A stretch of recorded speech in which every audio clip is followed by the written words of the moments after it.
terkasih, dalam nama Tuhan Yesus, kami menyapa Anda. Salam holistik. Bersyukur hari ini kami bisa menjumpai Bapak Ibu dimanapun Anda berada dalam perenungan firman Tuhan yang menjadi bahan khotbah pada Minggu tanggal 30 Juli tahun 2023.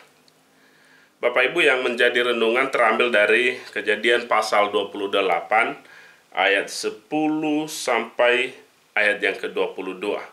Kejadian pasal 28 ayat 10 sampai 22 di bawah perikop mimpi Yakub di Betel. Mari kita mendengarkan dan menyimak firman Tuhan. Maka Yakub berangkat dari Berseba dan pergi ke Haran. Ia sampai di suatu tempat dan bermalam di situ. Karena matahari telah terbenam, ia mengambil sebuah batu yang terletak di tempat itu dan dipakainya sebagai alas kepala, lalu membaringkan dirinya di tempat itu. Maka bermimpilah ia. Di bumi ada didirikan sebuah tangga yang ujungnya sampai di langit, dan tampaklah malaikat-malaikat Allah turun naik di tangga itu. Berdirilah Tuhan di sampingnya dan berfirman, Akulah Tuhan, Allah Abraham, nenekmu, dan Allah Ishak. Tanah tempat engkau berbaring ini akan kuberikan kepadamu dan kepada keturunanmu. Keturunanmu akan menjadi seperti debu tanah banyaknya, dan engkau akan mengembang ke sebelah timur, barat, utara, dan selatan. Dan olehmu serta keturunanmu, semua kaum di muka bumi akan mendapat berkat. Sesungguhnya aku menyertai engkau, dan aku akan melindungi engkau kemanapun engkau pergi. Dan aku akan membawa engkau kembali ke negeri ini, sebab aku tidak akan meninggalkan engkau, melainkan tetap melakukan apa yang kujanjikan kepadamu. Ketika Yakub bangun dari tidurnya, berkatalah ia, Sesungguhnya Tuhan ada di tempat ini, dan aku tidak mengetahuinya. Ia takut dan berkata, Alangkah dahsyatnya tempat ini. Ini tidak lain dari rumah Allah, ini pintu gerbang sorga. Keesokan harinya pagi-pagi Yakub mengambil batu yang dipakainya sebagai alas kepala, dan mendirikan itu menjadi tugu dan menuang minyak ke atasnya. Ia menamai tempat itu Betel. Dahulu nama kota itu Luz. Lalu bernazarlah Yakub, Jika Allah akan menyertai dan akan melindungi aku di jalan yang kutempuh ini, memberikan kepadaku roti untuk dimakan dan pakaian untuk dipakai, sehingga aku selamat kembali ke rumah ayahku, maka Tuhan akan menjadi Allahku.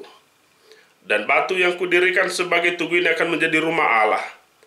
Dari segala sesuatu yang kau berikan kepadaku, akan selalu kupersembahkan 1/10 kepadamu. Demikian firman Tuhan. Bapak Ibu, mari kita berdoa. Bapa, kami bersyukur untuk firman yang telah Engkau perdengarkan. Kami rindu untuk merenungi firman Tuhan ini, agar kami semakin mengerti apa yang Tuhan mau. Singkapkan kebenaran firman-Mu Tuhan, buat kami mengerti, buat kami memahami, dan agar kami bisa melakukannya. Dalam nama Yesus, kami berdoa dan bersyukur. Amin. Bapak Ibu yang terkasih dalam nama Tuhan Yesus Kristus, salam holistik. Senang bertemu dengan Bapak dan Ibu dimanapun Anda berada. Apakah saat ini Anda sedang mendengarkan khotbah ini di pagi hari, di siang hari, di malam hari? Kami percaya bahwa Anda semua diberkati oleh Tuhan Yesus. Saat ini kami sedang berada di luar Nias, tidak dari studio mini Helemo Ministry. Ada satu pertemuan yang sangat memberkati yang kami ikuti, yaitu silaturahmi nasional para pendeta. Di sini para pendeta saling menguatkan bagaimana melakukan pelayanan ini, sehingga amanat agung daripada Tuhan Yesus Kristus, pergilah, jadikanlah semua bangsa muridku, itu bisa dilakukan dengan cepat. Dengan cepat. Semua bangsa harus menjadi murid Tuhan Yesus. Semua bangsa harus diberkati. Semua bangsa harus mengaku bahwa Yesus adalah Tuhan dan Juru Selamat. Semua bangsa itu dimulai dari ketika Yakub dipanggil, ketika Yakub mendapatkan mimpi.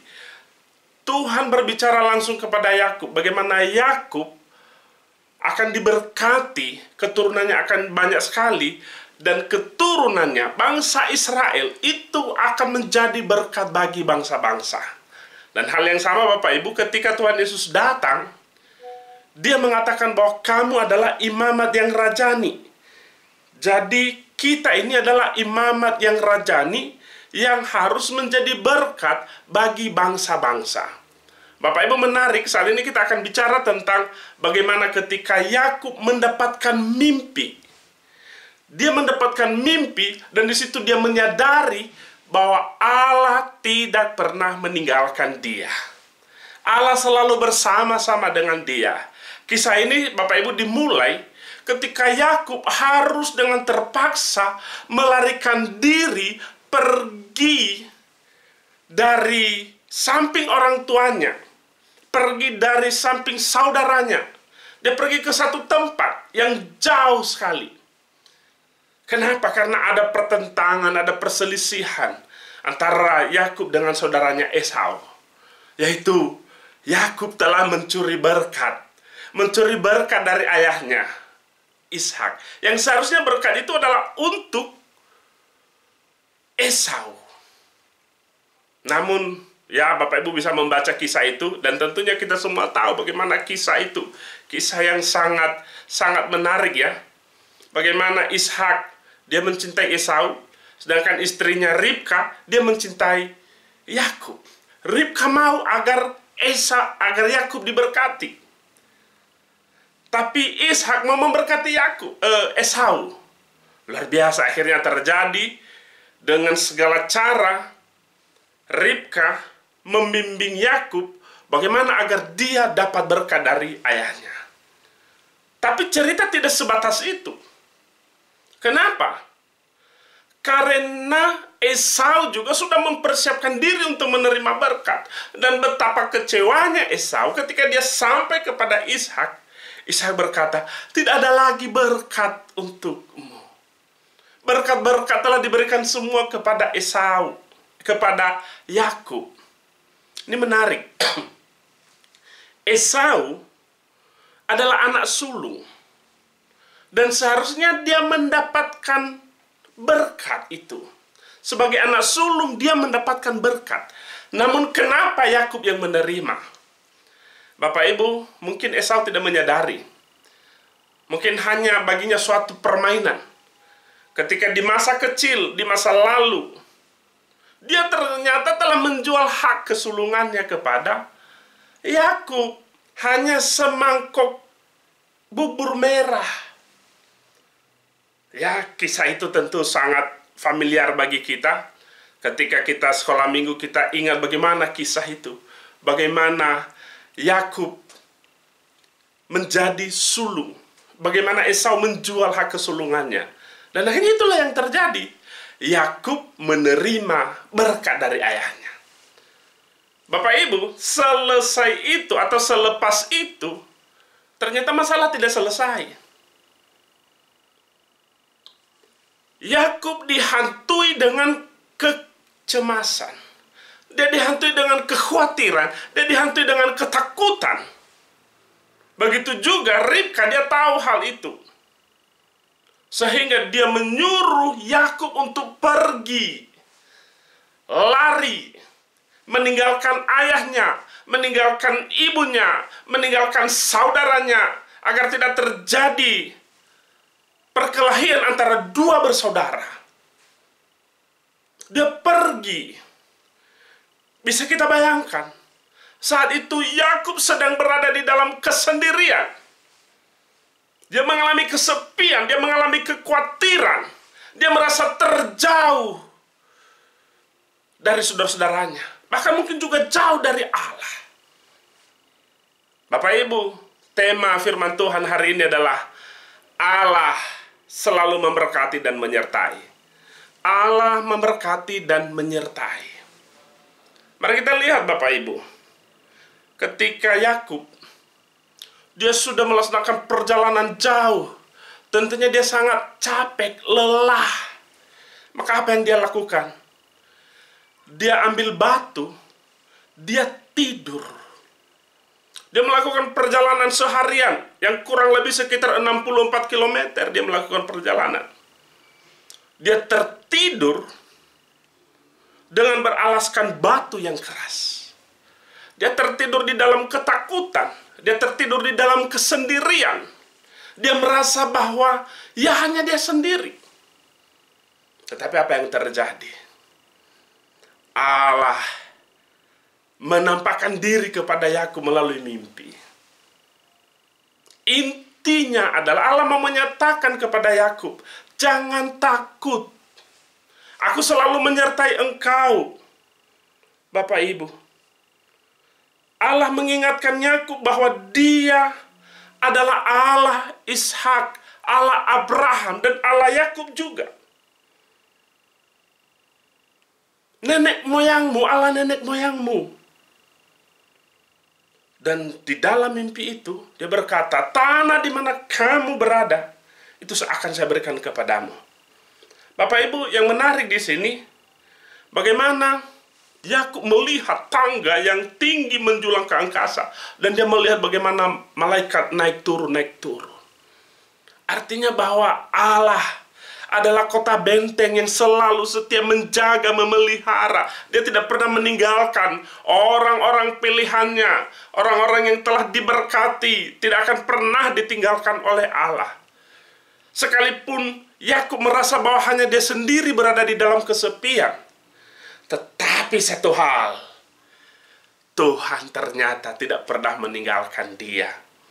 Malah di sini, Tuhan semakin menguatkan dia akan berkat yang dulu pernah Tuhan sampaikan kepada Abraham. Allah memberkati Abraham dan memberikannya keturunan yang banyak. Dan hal yang sama disampaikan kepada Yakub. Bahwa Allah memberkati dia dengan keturunan yang banyak. Bapak Ibu, apa yang disadari oleh Yakub ketika dia terbangun? Ini sangat penting apa yang dikatakan oleh Yakub di sini. Ketika Yakub bangun, ini di ayat 16, dari tidurnya berkatalah ia, sesungguhnya Tuhan ada di tempat ini dan aku tidak mengetahuinya. Sesungguhnya Tuhan ada di tempat ini dan aku tidak mengetahuinya. Hal yang sama juga Bapak Ibu saya ingatkan.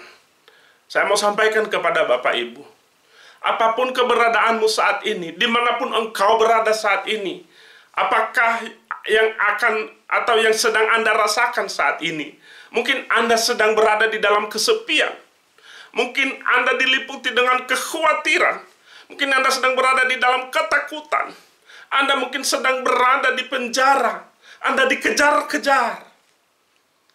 Ingat, dimanapun engkau ada, Tuhan ada di sana. Tuhan ada di sana.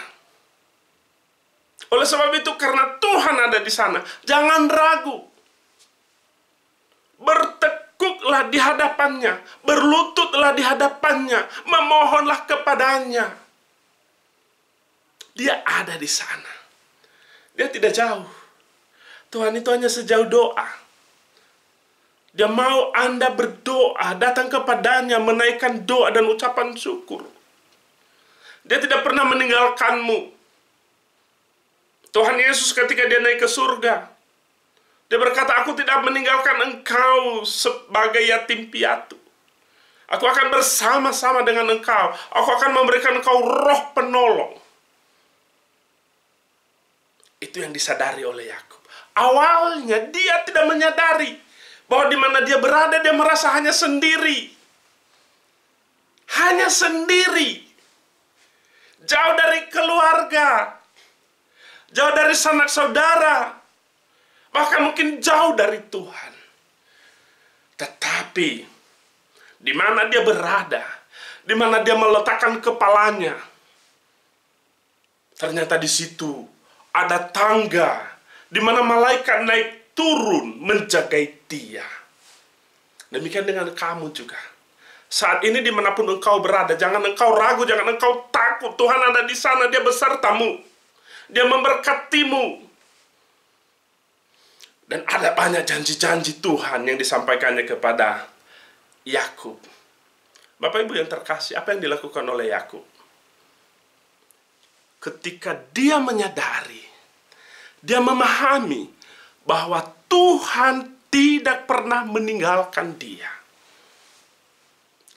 Batu yang tadinya adalah menjadi alas kepalanya, batu itu dia pakai menjadi fondasi di mana bait Allah dibangun. Tanah yang sebelumnya tempat dia berada bernama Luz, dia ubah nama menjadi Betel, yang artinya bait Allah. Bapak Ibu, di sini kita melihat bagaimana seseorang ketika dia mengalami perjumpaan dengan Allah, ketika dia merasakan Allah menyertai dia, hidupnya diserahkannya kepada Tuhan. Dia memuji Tuhan, bahkan dia mau membangun bait Allah. Bagaimana dengan Anda? Saya percaya hidupmu saat ini Tuhan tahu keberadaanmu. Tuhan tahu apa yang kamu rasakan. Kesedihanmu, keletihanmu, kecapekanmu, sakit penyakitmu. Yakin dan percaya bahwa Tuhan ada di sana. Dia mengerti, Dia tahu engkau. Mari kita memuji Dia. Mari kita serahkan hidup kita ini kepada Tuhan. Ingat, Tuhan tidak pernah meninggalkan kita. Kita berdoa. Terima kasih Bapa untuk kebenaran firman-Mu. Engkau mengingatkan kami bahwa Tuhan selalu menjaga kami. Tuhan tidak pernah meninggalkan kami dalam kesendirian. Terima kasih Tuhan Yesus. Amin. Bapak Ibu, salam holistik.